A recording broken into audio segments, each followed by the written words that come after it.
So we're going to get started with the city project, and if you haven't already done so, make sure that you look at the reference links inside the city lesson project folder. And this project, we're going to be very systematic in our approach. The concept is that we want to build city blocks, city blocks that are symmetrical in their design so that we can just snap these things together to build a really complex city. So from a modeling standpoint, we're not going to take a real deep dive into any new modeling tools. We'll take a look at some workflow and some technique issues, but for the most part, the modeling is going to be really simple. We're going to focus on texturing. We'll focus on camera animations and the picture viewer and a number of other things to round off some of our skill set in Cinema 4D. And so I'm going to get started by just creating the basic building blocks of my city block. And it's really important that we're very systematic in our approach here. And you can use your own set of numbers here. But whatever you decide to use, make sure that you stick with those. In other words, I'm going to get started by creating the block of my city. And I'm going to choose an X value of 2000 and a Z value of 2000. And so this is going to form one block of my city. I'm going to go to the Y value, and maybe I'll take the Y height down a little bit, or maybe I'll leave it at 200. I do want some kind of dimension here so that it feels a little bit more substantial. So I have this, this 2000 square block, and this is going to act as my city block. And now the idea is that once I build some content in here, I'll throw a road, maybe some sidewalks and some other information. And I'll throw a couple of buildings on here, but the buildings, although they may be attached to the block, there also may be a lot of variation. I'm just gonna call this block, try that again, call this block for now. And I'm gonna apply a real simple green or grass colored texture on this. And I'll go back and change this later, but I just want some kind of contrast with the rest of the elements that I'm creating. So just a simple flat green color, and I'll call this grass. So I want to stay organized as I'm moving forward. So I'll just throw this on my city block. The next thing I'm going to do is I want to rough out a street. And so once again, I'm going to get started with a cube. And now this is where being systematic in the approach really starts to become important. So what I'm going to do is set this road to a width of 500 centimeters. Now, before I start modifying what is ultimately going to be my street, I want to take a look at the math here really quickly. So I'm just going to jump into my doodle tool here. And so overall, my overall block right now is 2000 pixels. Okay. And so if I cut that in half right in the middle, this is going to be 1000 pixels. Okay, I'm going to set my street, excuse me, to 500 pixels. My street's going to run right down here through the center, and this is going to be 500 pixels. Okay, and so half of my street is going to be 250 pixels. Excuse me, centimeters. I don't know why I'm stuck in pixels. Which leaves, if we subtract 500 from 2000, that leaves us with 1500. Okay, and half of 1500, so halfway from the edge of the street to the edge of our city block is going to be 750. Okay, now it's not really important that we commit all this information to memory, but the idea is that we get a sense of how this city block breaks down according to the math, so that I know if I jump into my cube, and I'll just simply call this street, and I'll update this name in just a short bit, I'm going to set the X value to 500, and that's going to set my width. Now the height, I definitely don't want this height to be so high. I could take this down to 100, and that's now setting it to the same height as my city block. Okay, and even though I can see this, if it's set to the exact same coordinates, we're going to get some really strange artifacting here in the center of the scene. Let me get rid of my doodle really quickly here. So what I can do is I can make some quick decisions about where I want this street to sit. So I'm going to give it a height of, let's say, 10 for now, and I'll go back to my street and with the move tool, and I'm just going to move this up a little bit, and as I start to move this, I'm going to hold down the shift key, and right at about, it starts to pop up over the surface at about 50 pixels, excuse me, 50 centimeters, If I select the street, I'm just going to move it up just a little bit more. I'll set this, say, to 60 for now, and I'll come back and revisit this as needed. Okay, but if I look at that, I can see that my city street is sitting right on top of the surface of my city block. Okay, now I can be a little bit more precise when we look at the snapping tools. We'll learn a little bit more about how to manage this. But right now, I think that's pretty much the dimension and the placement of the street that I want. Now, I'm going to set the Z value of my street to 2000. So I want it to be equivalent to my city block. Okay, so now I have this this cube that's acting as the street. I'll throw some additional cubes over here on either side that will act as the sidewalks. But for now, I think that's just what I want. I'm going to throw a simple charcoal style texture here. Maybe I'll go into the blue here and just set a real dark texture, and this will be my asphalt texture, or my street texture.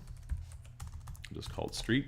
Say okay. Later I'll add some noise to it and make it look a little bit more interesting, but right now I just want a few things for contrast. So I have my city block and I have my street. I'll throw some lines in here a little bit later, but now I want to get a couple of buildings into the scene. And so the way I'm going to do this is I'll just create another cube, and this cube will be a little bit bigger. Maybe I'll try to set it to 500 centimeters. The Y value, maybe I'll set it to 1,000 for now, and I'll come back and make that taller as needed, and then 500. So that seems pretty good for the size of the building that I want. Maybe I'll move this up a little bit higher, and actually maybe 500 pixels feels a little too big. 500 centimeters.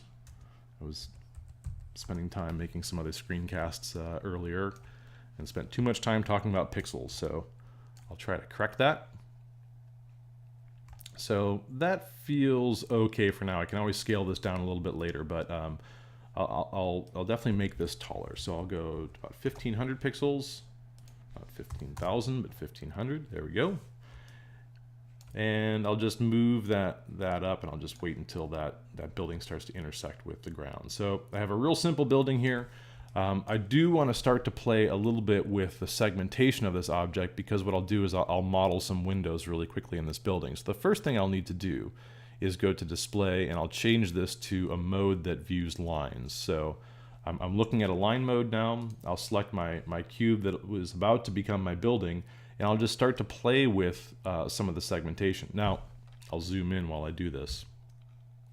I'm going to set the X segmentation first, and what I'm looking for is I'm looking for a division that will give me 2 rows of windows. And if I leave it set to 5, I can see that, so I have some space over on the side. I'll skip that segment and I'll move into the next segment. And if I could picture a window in here, let's see, I'll just go back to my doodle tool for a minute here. I'll go to paint, take the size of my brush way down.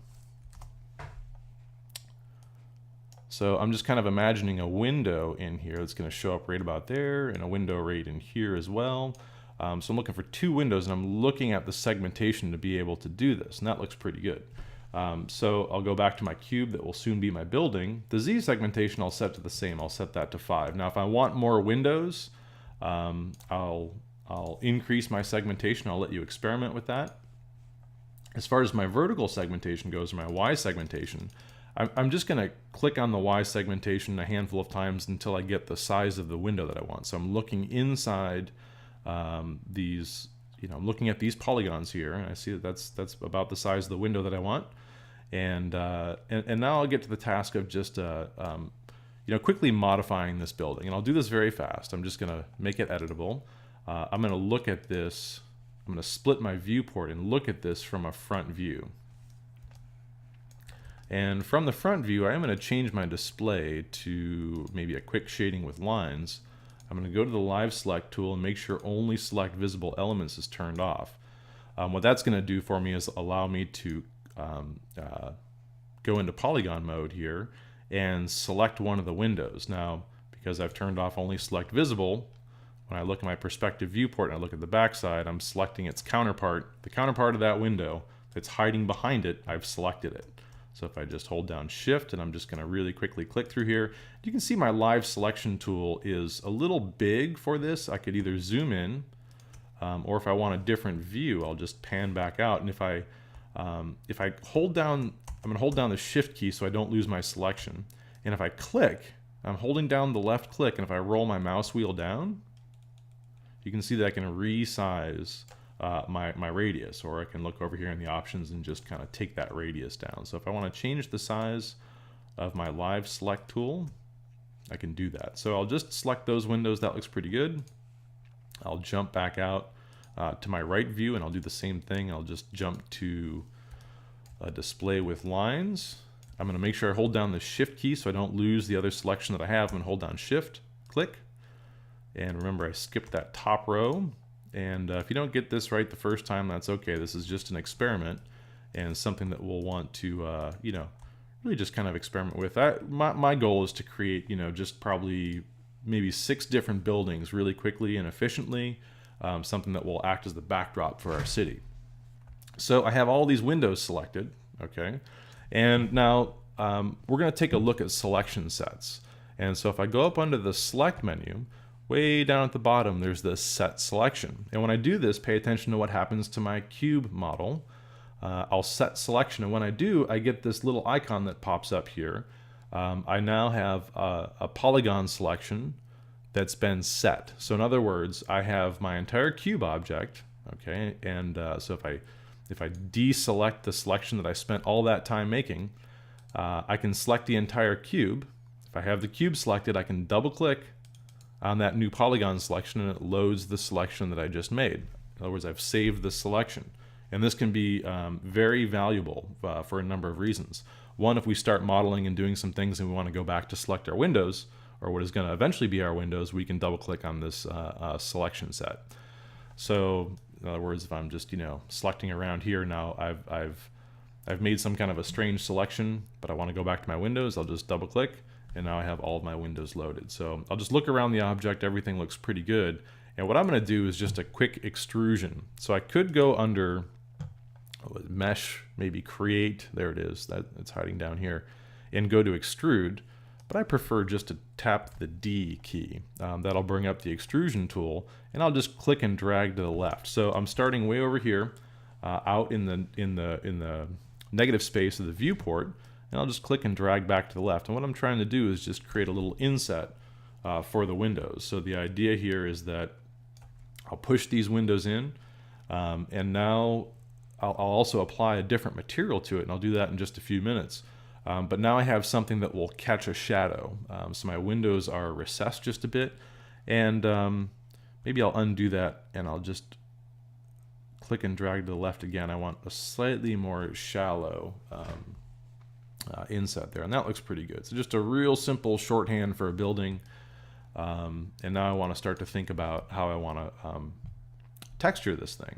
So I'm going to change this name from cube to building, and I'll call it building 1 because I anticipate creating a number of other buildings.